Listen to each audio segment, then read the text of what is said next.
નમસ્કાર.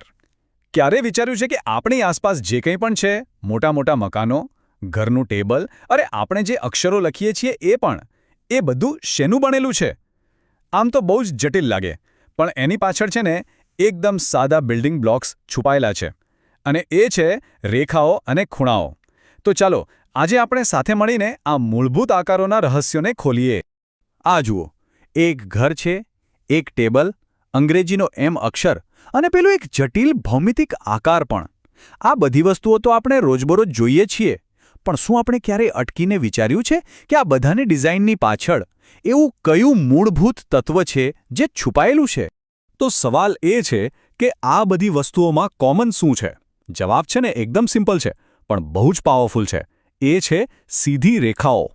અને હા, એ રેખાઓ જ્યાં એકબીજાને મળે છે ત્યાં બનતા ખૂણાઓ. તો આ આખી ભૂમિતિની દુનિયાને સમજવા માટે આપણે એક 5 સ્ટેપની સફર પર જઈશું. સૌથી પહેલાં રેખાઓ અને ખૂણાઓનો પરિચય. પછી ખૂણાઓની અલગ અલગ જોડીઓને સમજીશું અને છેલ્લે જે સૌથી મજેદાર છે, સમાંતર રેખાઓનું રહસ્ય, એને પણ ખોલીશું. તો ચાલો આપણી સફરનું પહેલું પગલું ભરીએ. જુઓ, કોઈ પણ મોટા જટિલ આકારને સમજવો હોય ને તો સૌથી પહેલાં એના મૂળભૂત ઘટકને સમજવો પડે. અને એ ઘટક છે ખૂણો. બધી ભૂમિતિની શરૂઆત ખરેખર અહીંથી જ થાય છે. તો પ્રશ્ન એ છે કે આ ખૂણો એટલે શું? એકદમ સાદા શબ્દોમાં કહું તો જ્યારે બે કિરણો એક કોમન પોઈન્ટ પર મળે ત્યારે જે આકૃતિ બને ને એને ખૂણો કહેવાય. અને આ જે કોમન પોઈન્ટ છે એને શિરોબિંદુ કહેવાય છે. બસ આટલું જ સિમ્પલ છે. હવે અહીંથી વાત થોડી વધુ રસપ્રદ બને છે. ખબર છે, ખૂણાઓ ક્યારેય એકલા નથી હોતા, એ મોટાભાગે જોડીમાં જ આવે છે. અને આ જોડીઓ વચ્ચેનો જે સંબંધ છે, જે એમના માપ પર આધાર રાખે છે, એ ભૂમિતિના ઘણા બધા રહસ્યો ખોલી નાખે છે. ચાલો તો સૌથી પહેલી જોડી જોઈએ. તો પહેલો પ્રકાર છે કોટિકોણ. આ એવા બે ખૂણા છે જેમના માપનો સરવાળો કરો ને તો બરાબર 90 ડિગ્રી થાય. બસ આટલું યાદ રાખવાનું. જ્યારે પણ કોટિકોણ શબ્દ સાંભળો એટલે મગજમાં 90 ડિગ્રી આવી જ જવું જોઈએ. એક ઉદાહરણ જોઈએ. માની લો કે આપણી પાસે એક 30 ડિગ્રીનો ખૂણો છે અને બીજો 60 ડિગ્રીનો. હવે જ્યારે આ બંનેને એક સાથે મૂકીએ તો શું થાય? એ બંને મળીને એક પરફેક્ટ કાટખૂણો બનાવે છે, જે બરાબર 90 ડિગ્રીનો હોય છે. અને આનું ગણિત તો એકદમ સીધું છે. 30 વત્તા 60 એટલે 90. બસ આટલું જ. એનો મતલબ કે આ બે ખૂણા એકબીજાના કોટિકોણ છે. સારું, કોટિકોણ પછી આવે છે પૂરક કોણ. આ પણ એક જોડી છે, પણ અહીંયા નિયમ અલગ છે. આ એવા બે ખૂણા છે જેમના માપનો સરવાળો 180 ડિગ્રી થાય. અને 180 ડિગ્રી એટલે શું? એક સીધી લીટી. આ ઉદાહરણ પર નજર કરીએ. એક 60 ડિગ્રીનો ખૂણો અને બીજો 120 ડિગ્રીનો. જ્યારે એમને ભેગા કરીએ છીએ ત્યારે જુઓ, એ એકદમ સીધી રેખા બનાવે છે. આનાથી જ સાબિત થાય છે કે આ બંને પૂરક કોણ છે. અત્યાર સુધી આપણે જે સંબંધો જોયા એ માપ પર આધારિત હતા.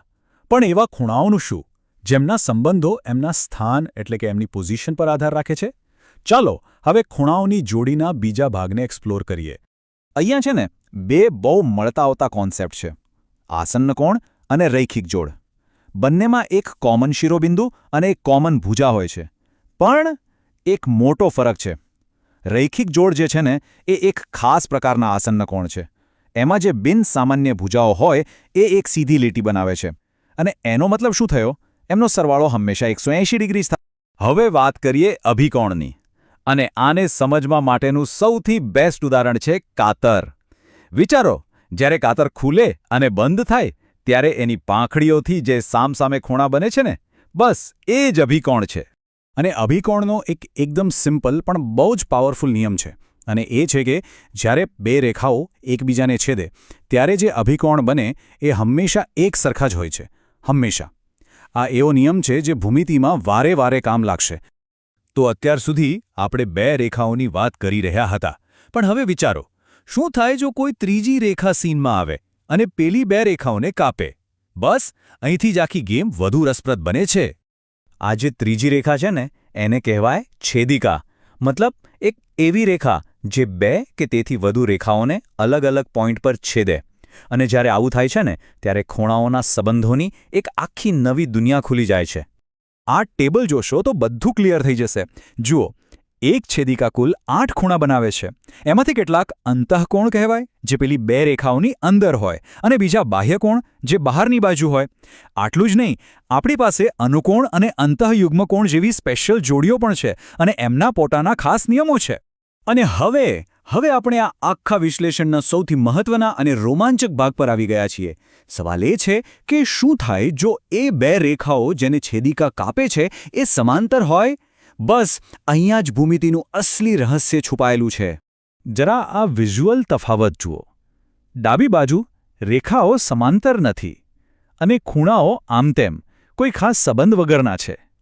પણ જમણી બાજુ જુઓ, જેવી રેખાઓ એકદમ સમાંતર થઈ જાય છે કે તરત જ એક સુંદર સંવાદિતા, એક હાર્મની જોવા મળે છે. એટલે કે સમાંતર રેખાઓ જ સાચી ચાવી છે. એ એવી ચાવી છે જે શક્તિશાળી અને ચોક્કસ નિયમોનો આખો સેટ ખોલી નાખે છે. અને આ કોઈ સંયોગ નથી હો, આ તો ભૂમિતિનો એકદમ મૂળભૂત સિદ્ધાંત છે. અને આ રહ્યા એ જાદુઈ નિયમો. જ્યારે રેખાઓ સમાંતર હોય ત્યારે આ 3 વસ્તુઓ હંમેશા સાચી પડે છે. પહેલું, અનુકોણની દરેક જોડી સરખી હોય છે.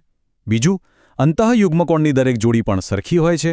અને ત્રીજું, છેદિકાની એક જ બાજુ આવેલા અંતઃકોણ પૂરક હોય છે. એટલે કે એમનો સરવાળો 180 ડિગ્રી થાય છે. બસ આ 3 નિયમો જ સમાંતર રેખાઓનું આખું રહસ્ય ખોલી નાખે છે. તો હવે આપણે રેખાઓ અને ખૂણાઓના આ બધા રહસ્યો જાણી લીધા છે. પણ હવે એક સવાલ છે. આપણી આસપાસની દુનિયામાં, મોટી મોટી ઇમારતોમાં, પુલો પર કે પછી કોઈ કલાકૃતિમાં આ ભૌમિતિક પેટર્ન બીજે ક્યાં ક્યાં જોઈ શકાય છે? એક વાત પાક્કી છે, હવેથી જ્યાં પણ નજર જશે ને ત્યાં આ રેખાઓ અને ખૂણાઓ ચોક્કસ દેખાશે.